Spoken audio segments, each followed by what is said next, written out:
सोचो, अगर हमारे पास में रिसोर्स तो हों लेकिन उन्हें सही तरीके से यूज़ करना ही ना आता हो तो क्या होगा। यही चीज़ आज हम समझने वाले हैं इस चैप्टर में। Welcome back everyone. अगर आपने पार्ट 1 देख लिया है तो ग्रेट, अगर नहीं देखा तो उससे पहले ज़रूर देख लेना क्योंकि आज की वीडियो वहीं से कंटिन्यू होने वाली है। मैं हूं सौरभ और आप देख रहे हैं class 10th NCERT geography resource and development का पार्ट 2। अब स्टार्ट करते हैं resource and development part 2 chapter के सबसे पहले टॉपिक से। तो सबसे पहला टॉपिक आ जाता है अपने पास में लैंड रिसोर्स। अब समझते हैं लैंड रिसोर्स होता क्या है। ये बहुत ही इंपॉर्टेंट नेचुरल रिसोर्स है जो कि प्लांट्स, एनिमल्स, पीपल, मतलब इंसान जो भी हम लोग हैं, हमारी जो भी एक्टिविटीज़ होती है इन सब चीज़ों को सपोर्ट करता है। देखा जाए तो ये लिमिटेड है क्योंकि लैंड तो हमारे पास में लिमिटेड है। अर्थ पे देखा जाए तो लगभग 70% तो ओशियन ही ओशियन है, बाकी जो है अपना लैंड है। तब आते हैं अगला, लैंड डिस्ट्रीब्यूशन बाय रिलीफ। तो इंडिया में जो है लैंड किस तरीके से बटा हुआ है। अब इसमें क्या है कि जैसे ज्योग्राफिकल उस तरीके पे देखा जाए तो प्लेन्स 43% है, माउंटेन्स 30% है एंड प्लेट्यूज 27% है। तो प्लेन हमें क्या प्रोवाइड कराते हैं, एक तरीके से देखा जाए तो एग्रीकल्चर और इंडस्ट्रीज़ के लिए प्लेन सबसे सूटेबल जगह है जहाँ पर ये एक्टिविटीज़ होती हैं, जहाँ पे इंडस्ट्रीज़ लगाई जाती हैं, एग्रीकल्चर मतलब खेती होती है। साथ ही साथ माउंटेन जो है एक तरीके से रिवर के फ्लो को मेंटेन करता है, टूरिज्म का एक बहुत बड़ा सपोर्ट रहता है, साथ ही साथ इकोलॉजिकल बैलेंस बनाने में बहुत इंपॉर्टेंट रोल प्ले करता है। बाकी अपने प्लेटिस जो हैं, ये अपने जो हमारे जो भी पठार हैं वो मिनरल से भरे हुए हैं, फॉसिल फ्यूल से भरे हुए हैं, साथ ही साथ ये फॉरेस्ट वाइल्ड लाइफ को भी सपोर्ट करते हैं। अब आते हैं लैंड यूटिलाइजेशन कैटेगरीज। तो इंडिया में जो है लैंड को किस तरीके से यूटिलाइज किया जाता है, किस तरीके की कैटेगरी रहती है। तो सबसे पहला आता है लैंड डिस्ट्रीब्यूशन, फॉरेस्ट, जंगल। एक तरीके से देखा जाए तो फॉरेस्ट बहुत बड़े एरिया पे लैंड को कवर कर रखा है इसने, जिस पर ज़्यादातर पेड़ होते हैं, पौधे रहते हैं, अलग अलग तरीके के प्लांट्स रहते हैं, साथ ही साथ एनिमल एंड बर्ड्स उधर ही रहते हैं। अब आते हैं land not available for cultivation. अब इसको समझते हैं, जो भी लैंड जो कल्टीवेशन खेती के लिए तैयार नहीं है उसको क्या बोला जाता है। सबसे पहला आता है बैरन एंड वेस्ट लैंड। ऐसी जो भूमि जो बंजर हो, एक तरीके से खेत जिस पे देखा जाए जिस पर एग्रीकल्चरल एक्टिविटी नहीं की जा सकती। जैसे लैंड जो एग्रीकल्चरल यूजेस में नहीं होते उन पर क्या बनता है, बिल्डिंग बनती है, रोड बनते हैं, फैक्ट्री बनती है। Land not available for cultivation, इसको एक तरीके से पहली कैटेगरी में इस तरीके से बांटा जाता है। अब दूसरा आता है अदर अनकल्टिवेटेड लैंड, जो है जो खेत हैं जो एक तरीके से देखा जाए जिस पर खेती नहीं की जा रही है, वो आमतौर पर किसी लिए यूज़ किया जाता है। जैसे पेस्चर ग्रेजिंग लैंड, जानवरों को चराने के लिए इसका इस्तेमाल होता है। Land for miscellaneous free crop, एक तरीके से देखा जाए तो कोई भी ऐसी कोई खेती जो कोई करना ना चाहता हो वो की जाए। फिर एक तरीके से इसे बोल दिया जाता है कल्चरेबल वेस्ट लैंड, एक तरीके से उसको वेस्ट लैंड डिक्लेयर कर दिया जाता है इसमें। अब आता है फैलो लैंड्स। एक तरीके से ये फैलो लैंड वो रहता है जो कि 1 साल से लेके 5 साल के बीच में जो खेत जो भी लैंड है जिस पर ना तो कोई एग्रीकल्चरल एक्टिविटी हो ना उसका कोई यूज़ हुआ हो। अब इसमें भी फैलो लैंड भी 2 तरीके से बढ़ता है, एक करंट फैलो, एक अदर देन करंट फैलो। अगर 1 साल तक कोई भी उस पर कोई एग्रीकल्चरल एक्टिविटी नहीं हुई हो तो उसे करंट फैलो बोल दिया जाता है, और 1 से 5 साल के बीच में उस पर कुछ भी कोई एक्टिविटी ना हुई तो उसे अदर देन करंट फैलो बोल दिया जाता है। एक तरीके से देखा जाए नेट्सोन एरिया वो लैंड होता है जिस पर पूरी तरीके से हार्वेस्टिंग की जाती है, खेती की जाती है, जो कि एग्रीकल्चरल यूज़ में आता है मेनली। अब है ग्रॉस क्रॉप्ड एरिया, एरिया है जो कि एक एग्रीकल्चरल ईयर में पूरी तरीके से जिसको यूज़ में लाया गया हो। अब बढ़ते हैं land use pattern in India. तो इंडिया का जो लैंड यूज़ है डिटरमाइंड है फिजिकल फैक्टर। एक तरीके से देखा जाए तो लैंड यूज़ किस तरीके से आ रहा है इंडिया में, ये कई तरीके से डिसाइड किया जाता है, हमारी टोपोग्राफी पे, क्लाइमेट पे, सॉइल टाइप पे। तो ये बहुत सारी चीज़ें हैं, बहुत सारे ह्यूमन फैक्टर हैं जैसे population density, technological capability, culture, tradition, ये बहुत सारी चीज़ें। जैसे एक तरीके से समझा जाए कि अब हमारे जो पंजाब में मेनली जो है पानी की अवेलेबिलिटी ज़्यादा है तो उधर राइस उगा लेते हैं, राइस होता है, गेहूँ होता है। लेकिन यही चीज़ अगर देखी जाए किसी ड्राई स्टेट में, जैसे राजस्थान में राइस नहीं उग सकता क्योंकि वहाँ वाटर की अवेलेबिलिटी कम है। साथ ही साथ टेक्नोलॉजी भी इसमें बहुत इंपॉर्टेंट रोल प्ले करती है। पॉपुलेशन डेंसिटी, जैसे देखा जाए तो हमारे यहाँ पॉपुलेशन डेंसिटी ज़्यादा है तो इसलिए हमारे यहाँ पर मेन जो एक्टिविटीज़ है जो है वो एक तरीके से देखा जाए तो एग्रीकल्चर ही है। तो सबसे पहले आते हैं इंडिया का जो टोटल जोग्राफिकल एरिया है वो है 3.28 मिलियन स्क्वायर किलोमीटर। ये 2019 और 20 के सर्वे पर आधारित है। साथ ही साथ लैंड यूज़ जो हम करते हैं वो 93% टोटल एरिया है, जिसमें से 45.64 एक तरीके से नेट सोन एरिया जिस पर खेती हो रही है, और 23.41 जो है कि फॉरेस्ट एरिया है। अब स्टेट वाइज देखा जाए नेट सोन एरिया, तो इंडिया का लगभग 80% पंजाब और हरियाणा में है नेट सोन एरिया। बाकी 10% आते अपना अरुणाचल, मिजोरम, मणिपुर, अंडमान निकोबार, इन जगहों पर खेती होती है। अब आ जाते हैं लैंड डिग्रेडेशन एंड कंजर्वेशन पे। लैंड को किस तरीके से यूज़ किया जाता है, कंजर्व किया जाता है। तो continuous use of land without appropriate conservation measure. अब लैंड में क्या है कि एक तरीके से लैंड को अगर सही तरीके से इस्तेमाल ना किया जाए तो आगे चलकर वो ख़राब हो जाता है, यूज़ में नहीं आ सकता सोसाइटी और एनवायरनमेंट के।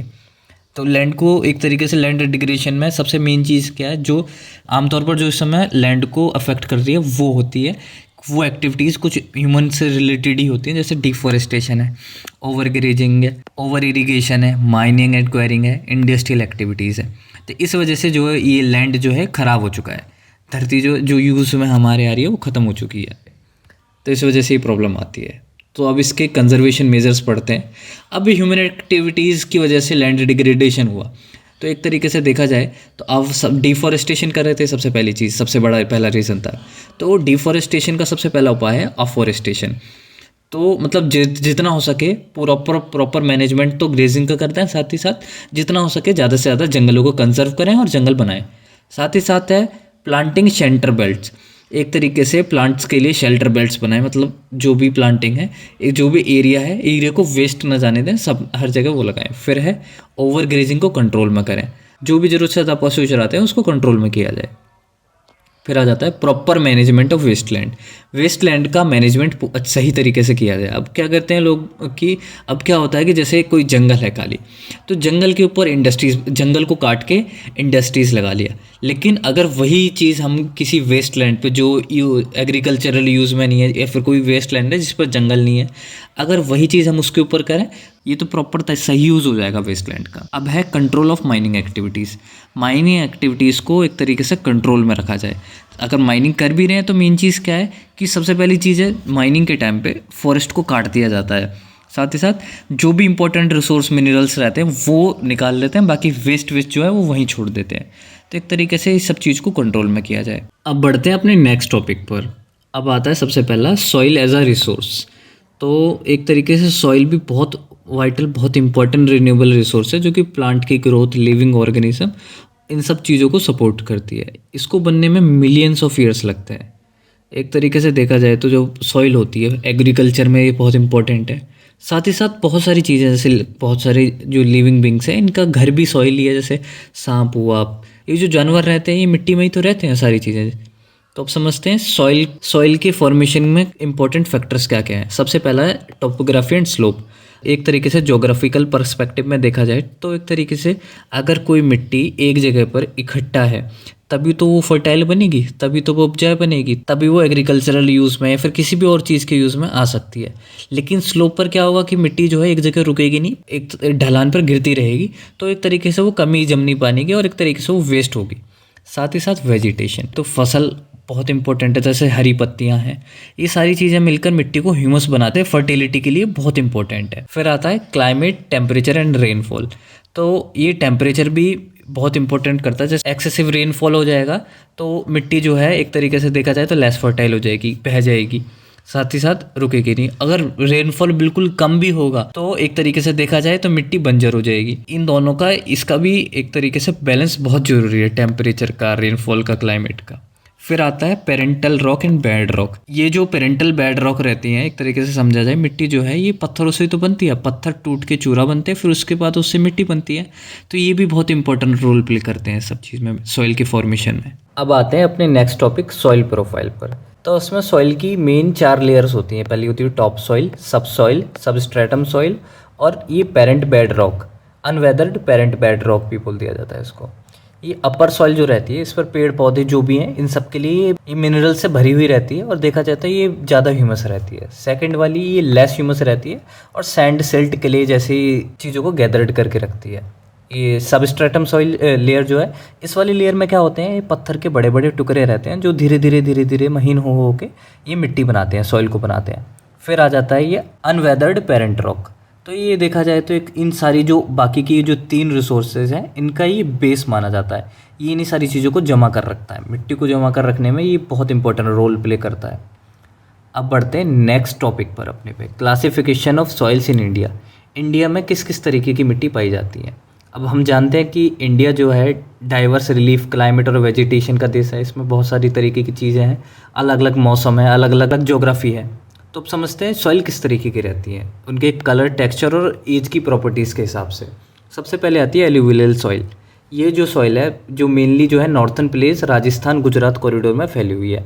ये इंडस गंगा ब्रह्मपुत्र रिवर के किनारे होती है और इसका जो कंपोजिशन रहता है इसके अंदर सैंड, सिल्ट और क्ले रहता है। अब इसमें भी 2 तरीके की ये रहती है, एक होती है बांगर, एक रहती है खादर। ये बहुत इंपॉर्टेंट है एग्जाम के पर्सपेक्टिव से, ये कई बार पूछ लिया जाता है बांगर और खादर के बीच में डिफरेंस। तो एक तरीके से देखा जाए तो बांगर जो है ये तो ओल्ड एलिवियल है और खादर जो है न्यू एलिवियल है।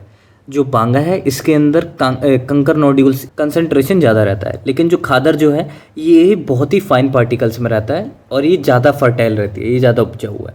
इसके जो क्रॉप्स हैं इसके अंदर शुगर कैन है, अनाज है, दालें हैं, ये बोई जाती हैं। अब आते हैं ब्लैक सॉइल। इसको कॉटन सॉइल भी बोला जाता है। मेनली ये दक्कन, महाराष्ट्र, मध्य प्रदेश, छत्तीसगढ़, गोदावरी और कृष्णा वैली के पास में पाई जाती है। देखा जाए जैसे ये इमेज में दिख रहा है ये चिपचिपी है, ये इसका टेक्सचर ऐसे ही रहता है क्योंकि इसके अंदर ह्यूमस ज़्यादा रहता है, इस वजह से ये जो है ये चिपचिपी रहती है ब्लैक। तो इसकी जो बेस्ट क्रॉप है वो कॉटन होती है। साथ ही साथ प्रॉपर्टीज़ में देखा जाए तो इसके अंदर वाटर की रिटेंशन कैपेसिटी ज़्यादा रहता है, कैल्शियम कार्बोनेट, मैग्नीशियम और पोटाश और लाइम ये पूरी भरी रहती है, लेकिन इसके अंदर फॉस्फोरिक कंटेंट बहुत कम रहता है। अब बढ़ते हैं रेड एंड येलो सॉइल्स पे। जैसे दिख रहा है इसकी जो नाम है रेड एंड येलो सॉइल, ये दिखने में भी ऐसी रहती है, रेड एंड येलो दिखती है। अब मेनली क्या कहाँ पाई जाती है, साउदर्न दक्कन प्लेट्यू और उड़ीसा और छत्तीसगढ़ के एरिया में ज़्यादा पाई जाती है। इसका फॉर्मेशन होता है लो रेनफॉल एरियाज़ में। अभी इसका जो ये जो मिट्टी बनती है ये रॉक से बनती है। एक तरीके से देखा जाए तो क्रिस्टलाइन इग्नियस जो रॉक रहते हैं, ये जो पत्थर है धीरे धीरे पिस पिस के ये महीन हो के ये इस मिट्टी को फॉर्मेशन करता है। तो इसका जो कलर रहता है वो येलो और रेड रहता है, रेडिश येलो। तो ये रेड इसलिए ज़्यादा रहता है क्योंकि इसके अंदर आयरन रहता है, साथ ही साथ जब इसके ऊपर पानी पड़ता है तो तब ये येलो फॉर्म हो जाता है। तो लोकेशन और क्लाइमेट पे वेरी करता है। अब नेक्स्ट आती है लेटराइट सॉइल। एक तरीके से देखा जाए तो इसका जो कलर दिख रहा है ईंट की तरह दिख रहा है। तो लेटराइट का मीनिंग भी लेटिन वर्ड से ही आया है जिसका नाम है लेटर, जिसका नाम मतलब होता है ब्रिक, ईंट। तो देखा जाए तो ये जैसे गीले और सूखे दोनों सीजन्स में देखने को मिलती है। इसको बनने का सबसे मेन कारण होता है, जैसे आप समझते हैं लीच क्या होता है, ये लीच होता है। ये मेनली देखा जाए तो जो हैवी जो जहाँ बारिश होती है उस समय क्या करता है, लीच क्या है ऐसे ऐसे छोटे छोटे नोड्यूल्स बनाता है और मिट्टी को लगभग इतनी सारी मिट्टी रहती है उसको ही छोटे छोटे नोड्यूल्स में वो कर देता है। तो इस वजह से ये जो है इस तरीके से इस मिट्टी का फॉर्मेशन रहता है जैसे इमेज में दिख रहा है। मेनली ये Orissa, West Bengal, North East region, Western Ghats, southern states में ज़्यादा देखने को मिलती है। और सबसे ज़्यादा इसकी प्रॉपर्टीज़ क्या है, ये ज़्यादातर एसिडिक रहती है। जनरली क्या है कि इसके अंदर प्लांट न्यूट्रिशन कम रहते हैं। ये सबसे ज़्यादा इसकी जो मेनली इसमें के अंदर जो खेती होती है वो होती है टी और कॉफ़ी की। अब बढ़ते हैं एरिड सॉइल। जैसे दिख रही है ये एरिड सॉइल, देखने से पता लग रहा है ये राजस्थान में होगी सूखी, तो ये एरिड जोन्स में होगी जहाँ पर पानी कम रहता है। तो देखा जाए तो ये रेड से ब्राउन कलर की रहती है और सैंडी और सलाइन इसका टेक्सचर रहता है। ये जो मिट्टी है इस तरीके से इसलिए हो जाती है क्योंकि high evaporation due to dry climate, ज़्यादा गर्म क्लाइमेट रहेगा तो ये जो भी मिट्टी के अंदर का जो भी नमी रहेगी वो तो इवेपोरेशन के थ्रू भाप बन के उड़ जाएगी। तो मिट्टी एक तरीके से ऐसी पपड़ी बन जाती है जैसे फट गई हो। इसके अंदर सॉल्ट कंटेंट ज़्यादा होता है और ह्यूमस और मॉइस्चर कम रहता है। इम्प्रूवमेंट ये राजस्थान में इरिगेशन के लिए बहुत इंपॉर्टेंट है, जैसे राजस्थान में इसी ज़मीन को फर्टाइल बनाया जाता है। अब आता है फॉरेस्ट सॉइल। ये तो बहुत बेसिक है, जैसे जंगल की जो मिट्टी रहती है ये मेनली क्या है, हिली और माउंटेन एरिया पे पाई जाती है जहाँ सफिशिएंट रेनफॉल होता है। ये लोमी और सिल्टिक वैली साइड में मिलती है और ज़्यादातर ये जो है एसिडिक कम रहती है क्योंकि इसके अंदर ये मेनली जो है ये बर्फ़ के नीचे ढकी रहती है। और ये लोअर वैली और बहुत ही फर्टाइल रहती है, देखा जाए तो ये पेड़ पौधों के लिए बहुत इंपॉर्टेंट रहती है। अब नेक्स्ट टॉपिक आता है सॉइल इरोजन एंड कंजर्वेशन। अब समझते हैं ये सॉइल इरोजन होता क्या है। अब देखा जाए तो मिट्टी भी कई तरीके से ख़राब होती है, जैसे नेचुरल फोर्सेस रहते हैं या फिर ह्यूमन की जो एक्टिविटीज़ रहती हैं। कुल मिलाकर ये है कि सॉइल इरोजन का मतलब क्या है। सॉइल इरोजन का मतलब है सॉइल की फर्टिलिटी में कमी आ जाना, सॉइल की जो फर्टिलिटी है वो घट जाती है। अब इसके मेन रीज़न क्या रहते हैं, सबसे पहला रहता है डिफॉरेस्टेशन, ज़्यादा से ज़्यादा जंगल काटे जा रहे हैं। अब जंगल से मतलब क्या है कि जैसे जंगल जहाँ रहते हैं वो जो पेड़ों की जड़ें हैं सॉइल को बांधे रखती है, इकट्ठा करके रखती है। लेकिन जब जंगल ही कट जाएंगे तो सॉइल जो है एक तरीके से देखा जाए तो सॉइल इरोजन हो जाएगा। फिर आता है ओवर ग्रेजिंग, ज़रूरत से ज़्यादा पशु चराना। फिर माइनिंग है और भी डिफेक्ट फार्मिंग मेथड है। डिफेक्टिव फार्मिंग मेथड्स में क्या है कि आजकल ज़मीन को जला दिया जाता है, फिर नेचुरल केमिकल यूज़ किए जाते हैं। अब ये तो होगी ह्यूमन एक्टिविटीज़। अब कुछ नेचुरल फोर्सेस हैं जो कि मिट्टी को सॉइल इरोजन करती हैं, जैसे विंड इरोजन है, हवा मिट्टी को जमने नहीं देती, ग्लेशियर का एक्शन है, वाटर एक्शन है, ये कुछ इंपॉर्टेंट है। अब सॉइल कंजर्वेशन मेथड्स, ये इंपॉर्टेंट है, एग्जाम में कई बार पूछ लिया जाता है कि सॉइल को किस तरीके से कंजर्व किया जा सकता है। पहला है काउंटर प्लगिंग, मतलब कि खेती इस तरीके से किया जाए कि जो वाटर का जो फ्लो है स्लोप्स पे स्लो डाउन किया जा सके। फिर है टेरेस कल्टीवेशन। अब क्या है कि मेन चीज़ क्या है, हिमालय में जो है, हिमालय जैसे एरिया है, इसमें क्या है कि जैसे हम जो समझते हैं खेती कैसे, हमारे यहाँ तो नॉर्थ में तो जैसे प्लेन होते हैं, लेकिन अगर आप हिमालय साइड जाओगे तो जो खेत जो रहते हैं वो स्लोप की तरह रहते हैं, सीढ़ी नुमा। तो एक तरीके से देखा जाए तो ये खेती जो है सीढ़ी के आकार का जो एरिया है इस तरीके से की जाए, स्लोप्स बना बना के, ताकि मिट्टी जमी रहे, ज़्यादा बहे नहीं। जितना मिट्टी बहेगी उतना सॉइल इरोजन होगा। फिर है स्ट्रिप क्रॉपिंग, ये जो है लार्ज फील्ड रहते हैं, इसमें जैसे स्ट्रिप फार्मिंग का मतलब जैसे बहुत बड़ा इलाका है उसको छोटे छोटे उसमें बांट दिया जाए, किसी में घास है किसी में कुछ है, तो डिफरेंट टाइप की क्रॉप्स को बोया जाए ब्रेक के बीच में। लगभग कि साल भर लैंड को ऐसा है कि जैसे एक फसल खत्म होगी तो उसके बीच में लैंड को कुछ देर के लिए रेस्ट देना चाहिए, कोई अल्टरनेटिव क्रॉप्स बोनी चाहिए, जैसे घास उगा देते हैं नॉर्मली। फिर है शेल्टर बेल्ट, प्लांट जो है एक तरीके से देखा जाए तो जो है प्लांटिंग के जैसे खेत है ये इंपॉर्टेंट। तो शेल्टर बेल्ट में क्या है कि एक तरीके से खेत की बाउंड्री साइड पे पेड़ उगा दिया जाए, जैसे डेजर्ट एरिया में, जिससे पेड़ क्या रखेंगे, मिट्टी को बांधे रखेंगे, जिससे मिट्टी बहेगी नहीं। इसी के साथ हमारा ये पार्ट 2 खत्म होता है, ये चैप्टर का आखिरी वो था। Thank you so much channel पे यहाँ तक जुड़ने के लिए। वीडियो कैसे लगी लाइक करके कमेंट करके ज़रूर बताएं। चैनल से जुड़ने के लिए चैनल को सब्सक्राइब कर लें, सब्सक्राइब ह्यूमनीज।